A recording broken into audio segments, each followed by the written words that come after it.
Bonjour à toutes et à tous.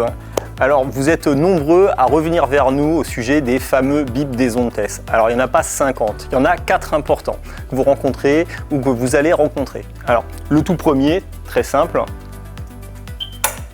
celui-ci, déverrouillage, la moto se met en route, le tableau de bord, les clignotants, tout se passe bien. Celui qui vous embête un petit peu plus, c'est celui-ci. Juste le petit bip. Alors ça a une information très importante, c'est que vous n'avez plus de communication entre votre système PKE, qui est le système de reconnaissance, et votre fob. Donc le fob, c'est quoi? C'est la petite télécommande que vous avez sur vous.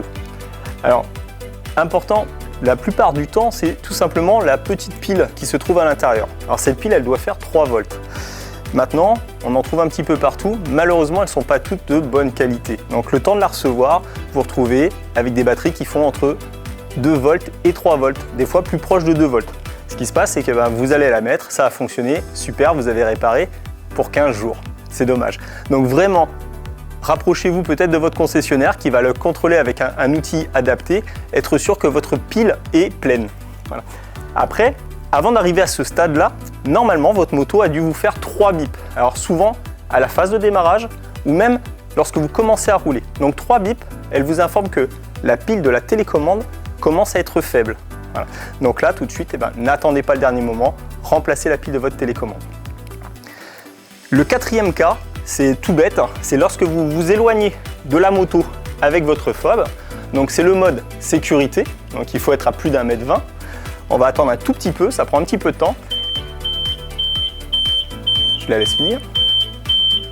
Et là, vous avez 8 bips. Alors 8 bips, c'est un petit peu beaucoup. Pourquoi? Pour la simple raison que votre moto s'est verrouillée, elle s'est éteinte, mais vous n'avez pas le blocage de direction. Donc, pourquoi ils appellent ça le mode sécurité? C'est lorsque vous êtes dans un environnement qui est clos, donc votre garage qui est sécurisé par un système d'alarme, par des serrures et tout ça, vous n'avez pas besoin de verrouiller la direction de votre véhicule. Alors, c'est important ce que je vous dis là. Si toutefois, je vais la redéverrouiller. Si toutefois vous éteignez votre véhicule par le bouton, donc conventionnellement, je l'éteins, et que vous la laissez comme ça. Donc vous avez entendu un clac, un bip, et votre moto n'est pas verrouillée au niveau de la direction. Là, ce qui se passe, c'est que vous avez une consommation de courant, parce que votre blocage de direction attend d'être dans sa position finale. À partir d'ici, vous n'avez plus de consommation de courant, donc vous n'avez plus de problème de batterie ou de télécommande. Voilà, c'est très important. Donc c'était les 4 bips. Je vais les répéter rapidement. Donc un petit bip court plus un plus long, le tableau de bord s'allume, fonctionnement classique. Un tout petit bip court, vous n'avez plus de communication avec votre télécommande. Les 3 bips vous annoncent que votre pile commence à être déchargée. Et les 8 bips, c'est le mode sécurité.